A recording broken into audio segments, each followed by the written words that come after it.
you know what, if nothing else, at least you've been here before. The other three guys, they haven't been here before, so no matter how nervous I am, they're probably way more nervous. And so I kind of had that thought, and that made me laugh a little bit and totally settled me down. And then I just kind of focused in, and the gate dropped, and I actually pulled out into fourth place. Like I had in the quarterfinals and semifinals, I'd had really good starts, and I'd been out front, and it'd been really easy to lead top to bottom. And all of a sudden I was way in the back, and I thought, I'm not coming fourth in back-to-back Olympics.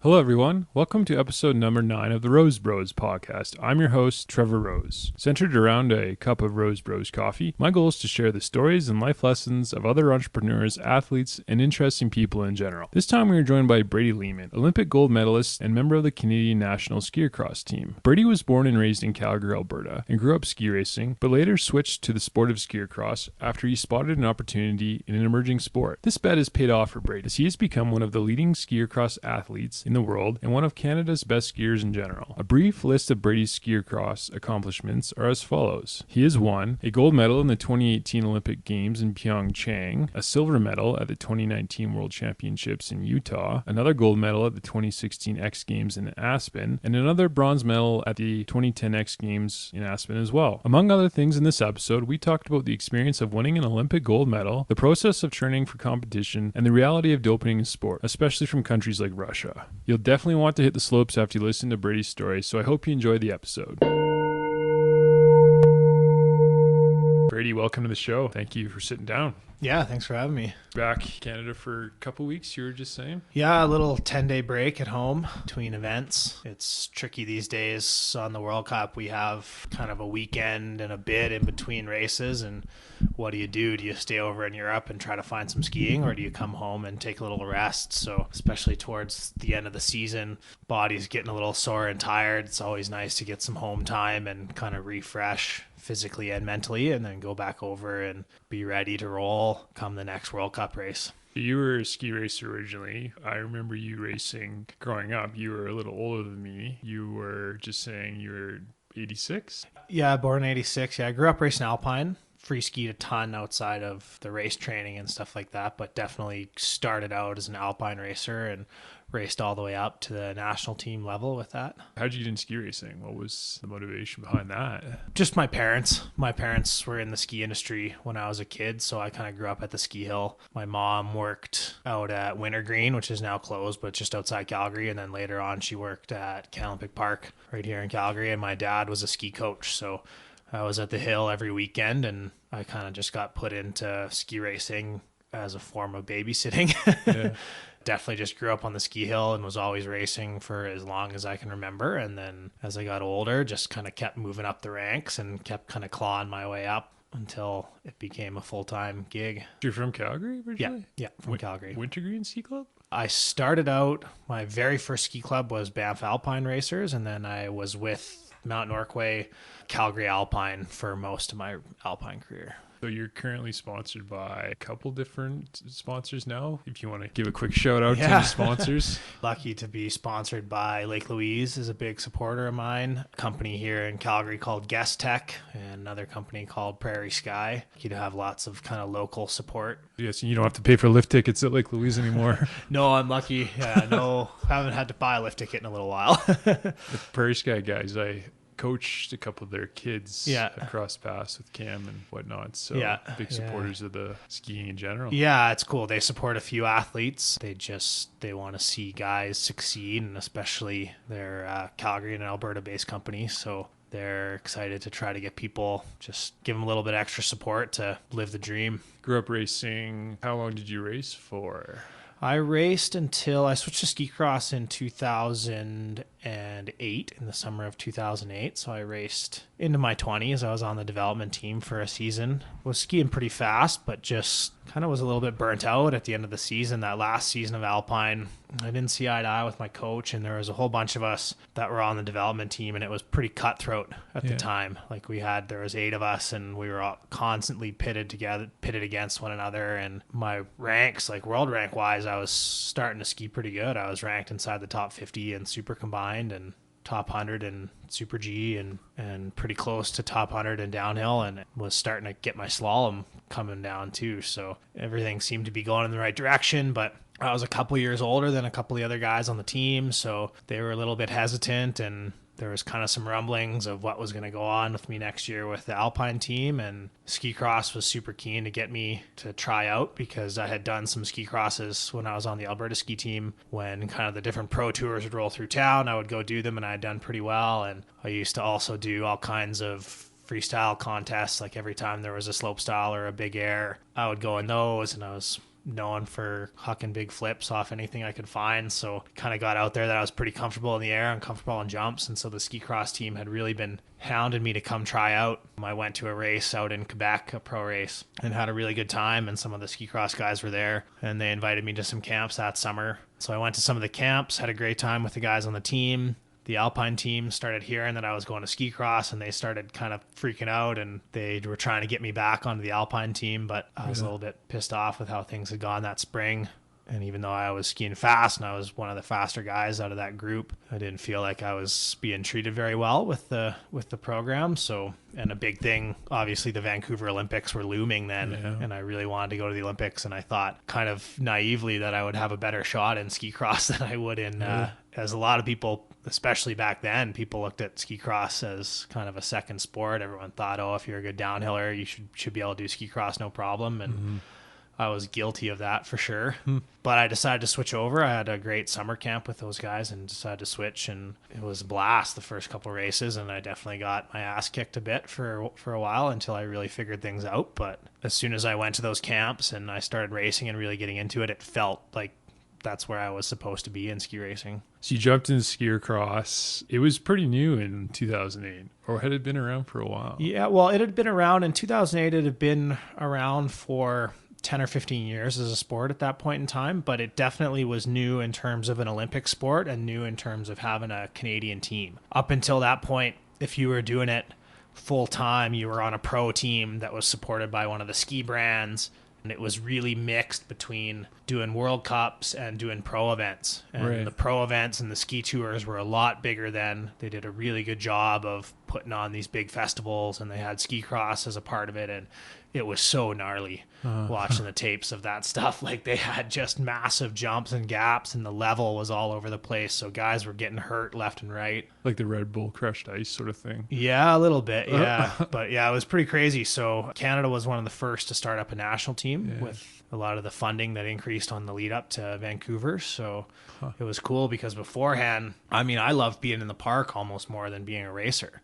And at that time, there was no hint that slopestyle or half pipe skiing was going to be ever in the Olympics. And honestly, if that had been a thing and there had been teams and stuff like that, I probably would have been a park skier, but that wasn't an option. So I kept going with racing. And then all of a sudden there was this team and this support for ski cross that was there, and so that was pretty cool to see so early on in the sport that Canada stepped up and put a whole bunch of resources behind this new sport. Ski racing, but why ski racing in the beginning? Was your mom or your dad was a coach? Yeah, both. Yeah, my mom worked at the ski hill, my dad was a coach, so I loved racing for sure, and I still love alpine skiing, but just that was kind of the thing that we did. We grew up, and I grew up racing. I have a little sister, and we grew up racing with the club, and kind of always loved racing, and that was always a cool thing to do. And I loved being on the team with the guys, and especially once I made the Alberta team, was really into training and competing. I loved that whole process. Inspirations? I'm sure you had alpine racers as inspirations. Yeah, for sure. Probably like my first inspiration was a guy by the name of Ryan Outred. I vaguely remember. And so he was on the national team for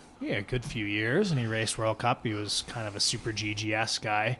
But his mom and my mom were really good friends, and we used to go visit them in the summer, and And I thought it was so cool to get to meet this guy that was on the national team, and we'd watch him on TV, and he would always save me like a poster here or there. Or one time he gave me this old Brico slalom helmet, and I was so stoked on it. It was like 4 sizes too big. Yeah. And I just wore it all the time. I loved it. That was pretty cool to know someone on the team back then. And even though he was kind of still development level at that time, he was like my favorite racer when I was a kid. And then as I got a little bit older, John Katura started skiing fast, and he was winning medals in the World Cup, and my dad coached him for a couple of years, and so I knew his family, and I was racing with his younger brother, and we were part of the same club. And so just to see him go from the same spot that I was at with Calgary Alpine and growing up skiing at Nikiska and racing and going through the Alberta team and on the national team, and then have him win medals on the World Cup was a huge inspiration. The Canadian guy? Thomas Grandy was yeah. big. He was cool. I still remember watching him win the 2 GSs. And then I was always a big fan, too, of Darren Ralphs. Yeah. And it was cool when Darren switched to ski cross. I got to race and compete against him, and we became buddies, so that was cool. And we would always... Really? I would always tell him and talk to him, like, oh, man, I'm so excited. It's such an honor to race against you, and my favorite downhill for so many years. And he said, yeah, that's cool, man. But I know you told me that last week, too. So that was really cool. And Darren was he's such a nice guy. He's such a humble dude. And he was someone who was just his approach and his work ethic, even though he was American. I didn't know him for a long time. That was really evident in everything that you would see in him on the media, and then to get to compete against him for a couple of years on ski cross was really cool. My brother's coaching down at Aspen this winter. Yeah. And he's crossed paths with Darren a few times. I think he lives somewhere near there. I don't know how. Darren's Tahoe. Okay. I don't know why, but says he's a really nice guy. Yeah, he's a great guy, humble, super nice. So got a gold medal. You won that in the 2018 Olympics, Pyongyang. Got a X Games gold medal. That was in 2016. Yeah. You've emerged as one of Canada's top skiers in skier cross. Did you ever imagine that was going to be the case? I mean, I don't think that I ever thought, I'm not sure I ever planned on it being quite to this extent. Yeah, it's been pretty cool to have kind of sustained success on the World Cup for 5 or 6 years now. X Games. Where's your gold medal? Do you hang it in the house here? Yeah, it's hanging out upstairs somewhere. Okay. I had it on my last trip with me, so it's probably still in my carry-on backpack. Yeah, it was amazing. That was definitely a dream that kind of evolved as things went on in sport. Winning a gold at the Olympics was always at the top of my list. And then as it kind of became more realistic and more attainable, it was something to work towards. And to have that actually happen was just a dream come true. And it's crazy looking back, like, ski racing is such a stupid sport. So much stuff has to go right, and so much stuff outside of your control or just on the edge of your control. And the fact that everything came together in Korea there after being so close, like I was 4th in Russia, so that was totally bittersweet. But yes, to get that back and to have that redemption and then to actually win was amazing. So yeah, it's been a pretty cool ride. Definitely started with the X Games win in terms of like being a contender at the big events. And I mean, really in ski cross, X Games was the first thing that I dreamed of winning. It wasn't the Olympics, because before ski cross was in the Olympics, before I even really knew there was a World Cup, the only time you would ever see ski cross on TV was at the X Games, and it was gnarly and it was so cool. And so to go there, and that was probably my biggest dream when I switched to ski cross, was to go to the X Games. So to win that, I'd had bronze in 2010. I'd been close there a couple times, but to get a chance and to finally win that event was pretty cool, because X Games for ski cross is really what put us into the Olympics and what put us into the World Cup. X Games was there first. You got to pay the bills. You're an adult now. So when you win an X Games race, are we talking millions? How does that work? I wish. X Games prize money is pretty good, but it's definitely not millions. We don't have quite the reach yet in ski cross, so we're getting a little bit better. But because there is some money in those. Obviously, you win a gold medal, you win an X Games gold, you win a gold medal in the Olympics. There is money around. There's like the prize money and the stuff that comes with that usually surprises people how little it is in the grand scheme of things. It's enough to kind of keep you going, but definitely the biggest thing that pays the bills is the sponsorship side of things. So, and really in Canada, if you win the Olympics, you don't see much of that until the next cycle. and hopefully getting some bigger partnerships going into the next Olympics as a defending champion. But yeah, definitely ski cross isn't one of the sports where you're doing it for the money. Well, Rose Bros Coffee can at least keep you caffeinated. Yeah. When you're in Calgary. Looking ahead, your goal is the next Olympics to compete? Yeah, right now for sure I want to make it through the next games. Like I'm 33 right now and definitely getting a little bit tired of traveling all the time. Like I love ski racing and I love ski cross still, but the time commitment and the travel is getting insane these days. I mean, I spend 6-7 months mostly on the road and training and competing and putting in all the time just to be ready for the World Cup races. And most of our World Cup is over in Europe and our tour gets a little bit busier every year. So it's a lot of time away from home and a lot of time sitting in an economy plane seat, like flying back and forth all the time. So that's definitely starting to wear on me a bit, but as long as I can stay competitive and stay healthy, then I'm going to do my best to make it back for a third Olympics. I think it would be really cool. Olympics has always been, it's such a cool ride, the whole process from going through the preparation and the qualifications and starting to wrap your head around being a part of the Olympic team, and then you get to go and be at the Olympics and be a part of Team Canada. It's just so much fun and it's such a cool journey, and the last two have been so unique and so different that I just really want to do that once more before I have to step over into the real world. Do you remember the day you won the gold medal in 2018 Pyeongchang? Yeah, oh yeah, very vividly. How was that? Yeah, it was cool. It was like our race day was just perfect.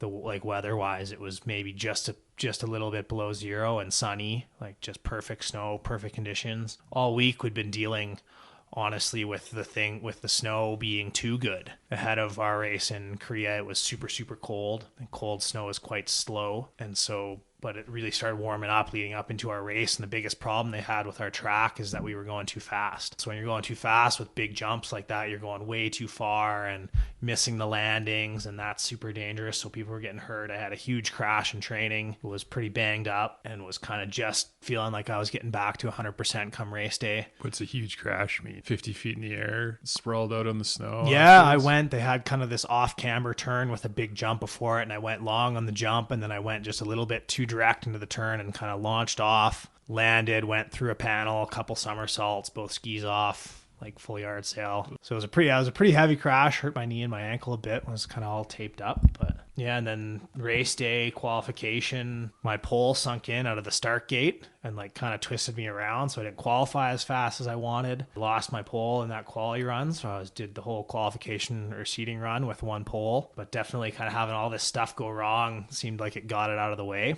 Mm-hmm. And then also during race day, I had a crazy hard bracket. The way things shook out in qualification, my first round had the top two guys on World Cup that year, and then the next round I had some veteran guys. But it's almost better. I almost like it better when I have really hard brackets or really hard first run, because it really makes you focus. Yeah. And you realize sometimes if you think you've got an easy round, those are the ones where you'll make kind of a silly mistake. So things started rolling. First round, actually, I almost got tangled up with one guy, even though we were first, second, I was behind him. We were way ahead of the guys in second, third, and I caught him weird off this one jump, and I landed with my skis between his skis. Mm-hmm. And we were kind of hooking edges, and I actually gave him a little push forward so that I could get my feet out from between his, and we kind of got to the bottom and laughed about it. Oh man, like that was close, almost went down. Yeah.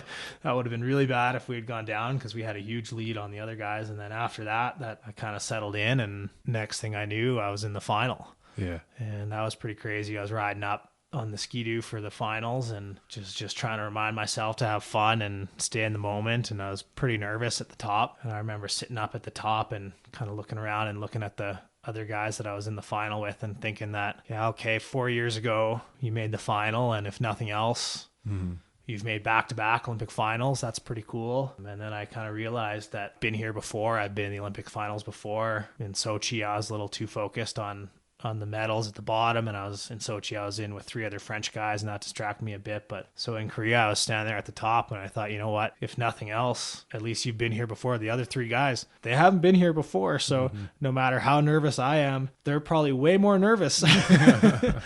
And So I kind of had that thought, and that made me laugh a little bit and totally settled me down. And then I just kind of focused in, and the gate dropped, and I actually pulled out into fourth place. Like I had in the quarterfinals and semifinals, I'd had really good starts, and I'd been out front, and it'd been really easy to lead top to bottom. And all of a sudden I was way in the back, and I thought, I'm not coming fourth in back-to-back Olympics. And I caught just a perfect draft. And I knew I was going to pass. There was one good spot to pass at the top. And I knew for sure I was going to pass into second. But I just got this big step-up roller just perfect. When I did that, I squeaked by on the inside into first. And as soon as I was in first, I knew there was no looking back. And it was crazy because it was so sunny. When the sun was behind us, it was casting a big shadow. Mm-hmm.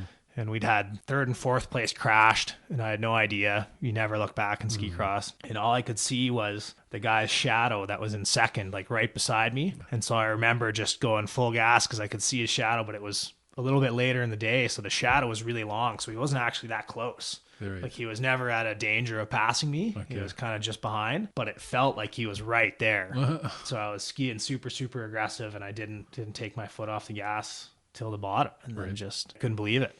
Couldn't believe that it actually happened. You came across the line and you'd won. Yeah. A gold medal. Yeah. The Olympics. Yeah, it was totally unbelievable. What did you do that night? Did you go out? Oh, yeah. We partied pretty good.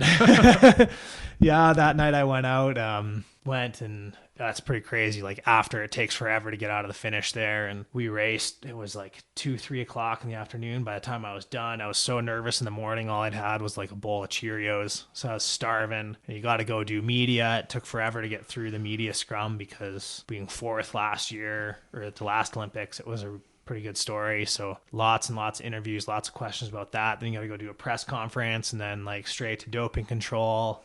And then from doping control straight to another media hit at the hill. And for all this, you're like totally by yourself. You've seen your parents and or whatever for like 5 seconds. Our mountain was like 45 minutes from the athlete village. So we ripped back to the athlete village, trying to get a few messages out on the phone, like phone's just going crazy. Get back to the athlete's village, and I had like 30 minutes to change and get some food. And because they always tell you, you get like this piece of paper when you get to the Olympics that says exactly what you have to wear to everything. And there's like a podium kit, and they always tell you, yeah, bring your podium kit to the hill. And I thought, forget that. I'm not jinxing myself. I'm leaving this at the hotel. So all my stuff was back into place. And so we had to rip back, and I'm like sprinting through the village, had to change, see a bunch of friends for like 2 seconds in the Canada House in the athlete village. On my way out, run into the dining hall and grab like as much pizza as I could carry because I'm just dying. Rip down, go to the medal ceremony. Then you actually get the medal. Get to watch the flag go up, hear the anthem, cry on TV, all that good stuff. Right. And then finally got to see my parents and stuff for a bit, but they had to go back down to Canada House in the coastal village. I had to do another bunch of media hits. So you're just like running totally on adrenaline. Then went down, got to do a cool celebration at Canada House with all the Canadian fans that are hanging out there. And then we went to a bar. My girlfriend and I went to a bar across the street that was just packed, and I had a couple buddies there, and we started kind of partying there. We made our way out onto the deck where you actually had a little bit of room to move around. We were hanging out with Jay and Dan from Sports Center, who I watch all the time. And so we had a fun night with those guys, and then it kind of just rolled from there. Definitely kept the celebration going right until closing ceremonies. Yeah, a good week or so of celebrating. Yeah, it was crazy. It was crazy. How did that compare to winning your X Games gold? Yeah, for sure. Pretty similar. Had a pretty good party at X Games too. In terms of that, it was similar feeling, something that you work towards for a number of years.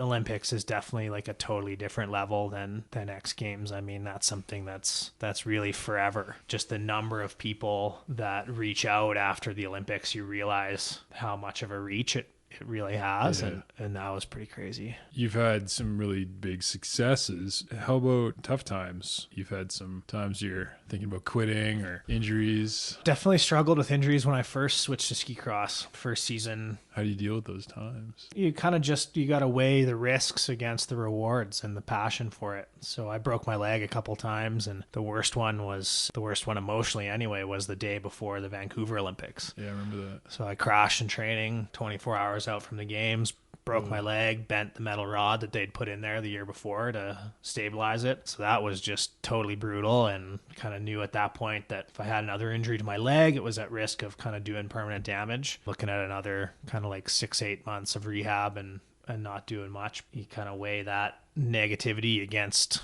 the joy and the passion that you still have for the sport, and the passion won out in the end. So I just felt like I wasn't done. I knew that I hadn't competed at my best yet.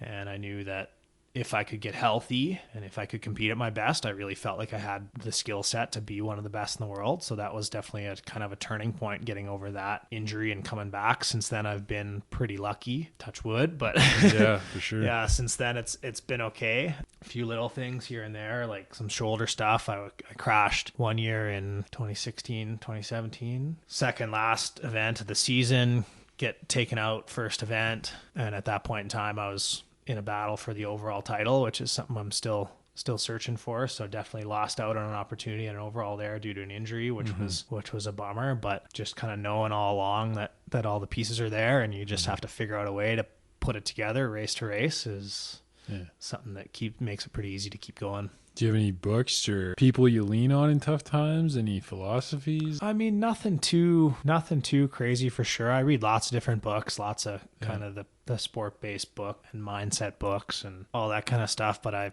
try to really take everything that I read with a grain of salt. Sometimes I find like people get a little bit too wrapped up in someone else telling you what to do. I think everything is pretty individual. For me, one of the biggest changes that I made was talking with one of our sports psychs a couple of years back, and I was really struggling on the race side of things. Like I was skiing fast in training, and I was skiing really fast in qualification, but then come race, I would make like a stupid mistake in the first or second round, and so I would qualify first and finish 10th or something like that in the race, and it was just driving me nuts. We were talking about it, and she said, well, where's your head at in training? Yeah, training, I'm kind of like, I'm focused for sure, but I'm talking with the guys, we're having fun, like we're joking around a little bit.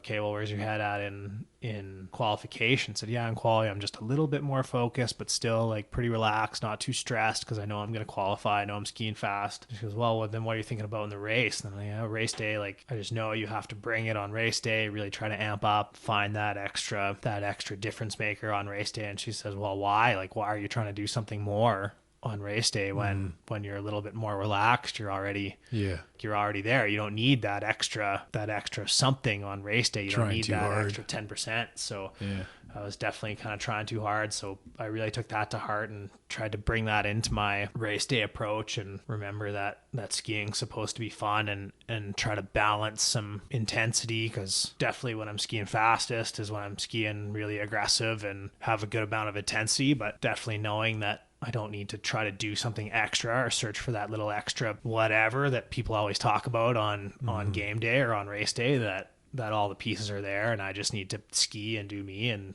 the results will come. I read an interesting book. It's called The Inner Game of Tennis about a month ago. Yeah. I don't know if you ever come across Haven't come across that one yet. I wish I'd read that book 10 years ago when I was racing, because it's all about that, trying too hard, listening to your subconscious. Yeah, we've had a lot of guys on the team over the years like talk about how helpful kind of just that mindset of not overdoing it, and just being really aware of where you're at activation wise on days when you're on and days when you're training well, and bringing that into races instead of just trying to get that extra 10% on race day and trying too hard and overdoing it. Steroids, how's that in the sport of ski cross? Is there any of that? I mean, I don't think so. You hope not. Doesn't seem like a sport that it's a problem with or anything like that, because you mentioned drug testing in the Olympics. Yeah, we get there's lots of drug testing. I mean, I'm sure there's guys out there that are doping, unfortunately. But skiing and ski cross is one of those sports where it's like, this isn't to hate on any other sports, but it's a high talent sport. Right. Kind of like golf almost. Yeah, and it's your physical ability isn't your limiting factor, like in terms of just sheer athletic ability. Whoever can squat the most, whoever can jump the highest, whoever can run the fastest doesn't necessarily make you a faster skier. And it's such a weird sport to train for. So doping, would it be beneficial? Maybe. Like, who knows? But it's not going to be the difference maker. It's not like a sport like running or weightlifting or cycling or cross country skiing, where your overall physical capacity is one of the limiting factors. There's so much other stuff that goes on. But yeah, it was definitely, I mean, you look around and be like, you look around and you hear what's going on in Russia and stuff, and you always kind of look at those guys a little different after that. And it was pretty crazy going through all the doping control stuff in Russia, and then seeing everything come out and everything that's still coming out about the doping scandal with Russia and around the Russia games, and actually having been in those doping facilities. Yes. And then you watch Invictus and like there's the trap door and you're like, man, I peed in a cup in that same room. Like I was there. And did you see, Icarus was that Netflix one or whatever it was called? Yeah. So you were there. And yeah, I think is it Icarus or Invictus? Something like that. Anyway, something like that. Yeah, the super popular Netflix documentary, and that broke that scandal wide open. And yeah, I was there. I was in some of those doping control facilities. Pretty sad to think about it. And we've had other stuff in ski cross too, where people just, they bend or break the rules, and lots of stuff around the race suits and deacon rules there is always a little bit shady, and you just wonder why people can't play by the rules. It's kind of a Canadian thing to complain about, but absolutely. Yeah, I don't know. I don't think that there's much doping in ski cross, but you really never know. Because Becky Scott was in that movie, and they painted her as the Canadian neutral, play by the rules. Well, yeah, she's done lots of stuff with WADA and with the World Anti-Doping guys and with the International Olympic Committee to try to help be an ambassador for clean sport. Canada's always been known as a good clean sport nation. Kind of funny, like we police our own athletes almost harder than anyone else in the world. There's only maybe a handful, 1 or 2 positive tests across all of sport in Canada, usually every year. Most of them are accidental or like recreational or kind of cross contamination positives. Most of those tests, the test is actually being administered by the Canadian Center for Ethics in Sport, not the international governing body. So we're on the leading edge of that. Crazy talking, especially to those Nordic guys and guys in other sports like that, and they say it's just I don't know how they do it. Because there's guys that they know that are doping, and they know that they have to have a 1 in a million day just to compete with that guy, because his worst day is on a different level than their best day because he's doping, and they can't do much about it because they can't catch them. And they know that. Yeah. So yeah, it's pretty sad. Like you hear a lot of the trainers and stuff talk about it, and there's a lot of people that just say the doping test is more of an IQ test these days than anything. Right. Like if you really want to dope, the technology's there to beat the tests, and still, yeah, depending on what you want. Like I don't know that much about it, but just in talking to people, they say, yeah, if you get caught, you're kind of an idiot. You probably messed up your cycle or something like that.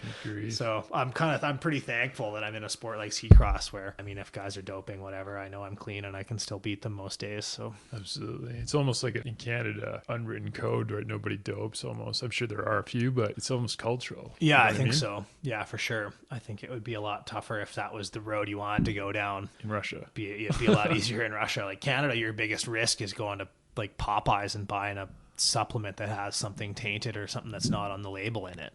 And that's where a lot of the positive tests come from these days, is people taking something that hasn't been batch tested, or they get some cross contamination from a different supplement that someone else has taken, or some contamination in the production of these of supplements that people take. So training wise, what's your routine like on an annual basis for that? You're lifting heavy in the summer? Yeah, go pretty hard in the gym in the summer. Definitely gym stuff and lifting and being really strong is one of my biggest assets on the hill. Like I've never looked at myself as the most talented skier. I kind of always have viewed myself as really good shape. Just making sure that I'm stronger than everybody. I don't think that I do one thing exceptional, but I do a lot of things pretty good.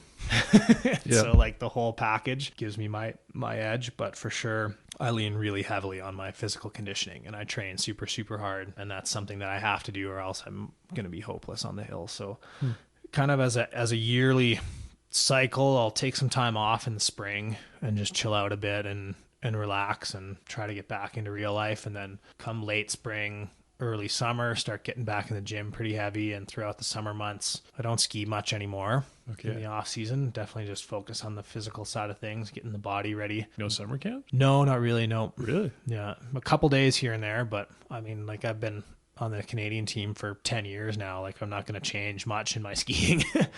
We get a little bit of volume, and with ski cross too, we're lucky. Like the Alpine guys, they start racing at the end of October, so they have to ski in the summer. We don't start racing till the beginning of December, so we get an extra 2 months of prep time, so we can ski a lot in the fall, and we're ready to go by December. So train hard in the summertime, get back on snow in the fall, start to ski a bit, race all winter. Weights, biking, running. Lots of weights, lots of mountain biking, a little bit of running. My knees don't particularly like running, but run lots of like wind sprints and shuttle runs and stuff like that are a huge part of it. And squats, a lot of squats. Lots of squats, lots of Olympic lifting, lots of pull-ups, that kind of stuff. Like just do lots of squats, lots of cleans, lots of pull-ups. You'll be fine for ski cross. Yeah. Are you kind of a cross sport guy? Do you play hockey? Yeah, I play hockey in the summer. We've got a kind of funny like misfit beer league team with a bunch of Olympic athletes, but none of us are hockey players. I didn't own hockey gear until I was older. Like I never played as a kid or anything like that. But yeah, I love playing hockey, play lots of golf in the summer, ride my bike a lot, do a couple bike races here and there in the summertime just for fun. I'm definitely not like a fast biker. I'm a good rider, but I'm not fast. I've come to terms with that. But like to push it on the bike. It's really good cross training. I love biking. Lots of my buddies are into it these days. So we ride a whole bunch and just try to have fun in the summer and make up for all the time you miss and all the stuff you miss on the road in the wintertime. As you've gotten a little bit more higher profile with a gold medal, have you started meeting some other quote unquote famous athletes or people in general? Not a whole bunch. I mean, the cool thing about going to the Olympics is you get to make a lot of like Olympic friends. So you meet people at the Olympics and at the gym and stuff like that that are in different sports. So I've got some buddies that I know from the gym or that I know from the Olympics that are pretty high profile, and it's cool when you get to go like play around a golf with them or something like that in the summer. That's pretty fun. I would imagine cross paths with some interesting people. Yeah, for sure. Now you're back for 10 days. How long is the skier cross World Cup circuit? Yeah, so we're going back over for World Cup finals or in Switzerland next, kind of in a couple weeks here. How's your season been going? It's been going all right. It's been a little bit up and down. We've actually had another Canadian guy, Kevin Drury, that's just been dominating this year. So I think I saw that. He's been kicking everyone's ass. So just been trying to keep up with him. I was a little bit, December didn't go the way I wanted this year. I really wanted to, in December for ski cross, we have something called Cross Alps Tour, and we do 6 World Cups in the space inside 2 weeks. Ooh. So it's just crazy, and it's all over Europe. You're driving every day. You're not on the hill. You're driving like 6-8 hours. It's just nutty. And I really wanted to be ready to go for Cross Alps. So I skied a little bit more in the summer and fall, and thinking that a little more time on snow, I'll be hitting my stride a little bit sooner in the season. And all it kind of ended up doing was I was burnt out by the time the season started. Really? So I didn't quite have the December that I wanted. A couple kind of inconsistent races. Just got back from Russia last week where I finished 4th, and 4th always sucks in ski cross, but I was skiing really well. I just caught someone's pole on my edge in a turn, and I think if that hadn't happened, it would have been a really good result. Yeah, I'm sitting 3rd in the overall standing still, and within good striking distance to hopefully move up to 2nd here at World Cup finals. So that's the goal. And for a season where it's felt like I've been swimming upstream like the whole season, just haven't been able to get anything going, to be sitting still inside the top 3 in the world going into finals is pretty cool. So I'm feeling good. Things are really starting to come together kind of since January. I've been feeling pretty good and have been a little bit more consistent in where I wanted to be. So our track over in Switzerland in Wesenau, I was 2nd there last year, the first event we ever had there. It's a big course, fast, big straightaway at the top, big straightaway in the middle. So kind of lends to my strengths. Feel good there. Goal will be to be in the finals again. Yeah, if I can kind of finish that off and make sure I finish the year in the top 3 in the world, then I'll be mostly satisfied. Yeah, for that. Yeah. In skier cross, is there a particular race that's more famous than all the rest? For example, in alpine ski racing in the downhill, there's the Kitzbühel downhill. Yeah. Is there equivalent in skier cross? We're getting there for sure. Like we don't have, our tour has really only kind of established itself over the last 5 or 6 years where we have stops that we consistently go back to. Each year we have races where half the races are stops that we've been to and half the races are kind of newer stops. I would say if we were going to have one, it would be our race up in Sweden.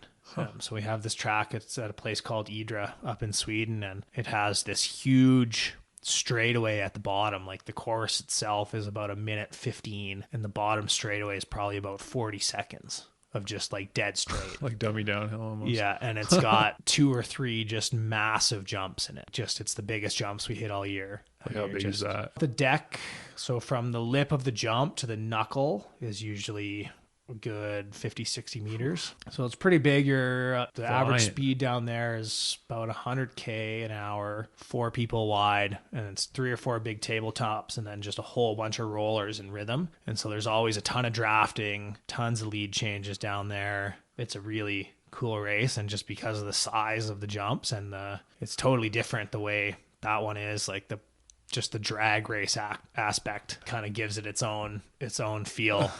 When you guys are going off those jumps, you kind of each give each other some room, or is it just a battle? I mean, you hope so. There's a decent amount of respect for riders on the hill, and definitely over jumps like that, you'll usually end up with a little bit more space than than you would off a smaller jump, just because the consequence is so high. When do you go back to Europe? Next Friday. And World Cup Finals is the following Saturday. And that's the end of the season? There's one more pro event after that. So Red Bull's got a race over in Switzerland a little bit later in March there. So that's cool to they're trying to revive a bit of the pro race circuit, something outside the World Cup. So that's sweet. There's a couple of us going back over for that. And then that'll be kind of the end of the competition season for me. And then what? Take some time off? Yeah, I'll take some time off. I got some sponsor obligations and some ski days and stuff to take care of in April, but I'll kind of be relaxing, hopefully get some powder skiing in. Do you go on vacation? You go to Hawaii? What do you do? Yeah, we'll see. Some years. I went to Hawaii at Christmas this year, actually, so Nice. Got some beach time then. And then, but yeah, we'll see. Usually go somewhere with the boys and bike for a week and kind of get back into bike shape, or might go play some golf or something like that, but probably nothing that involves a plane ride, I don't think. I've been on just so many airplanes this year and I'm so sick of traveling. So How about the coronavirus? How is that impacting? it's just the way things are just starting to unfold. We'll see how it goes moving forward. Italy.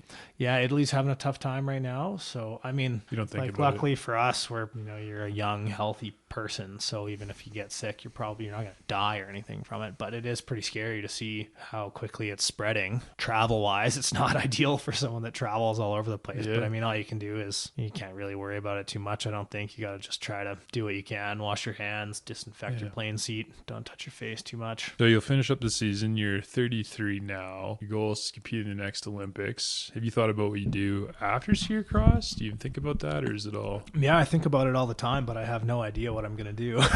It's definitely front of mind these days, trying to figure out what the next step is going to be. I mean, you still have a healthy career in ski cross. Yeah, I don't really know what the next step's going to be. I'll kind of see what doors are open for me at that point in time, I think is the plan right now. Just trying to enjoy these last couple of years and make the most of this last Olympic push. And I know that there's a finish line, which is kind of nice, like knowing that's going to be the last run. And everyone always asks, oh, like, would you do a victory lap, do one more season if you did win again? And I guess, yeah, like maybe, I don't know. It's tough.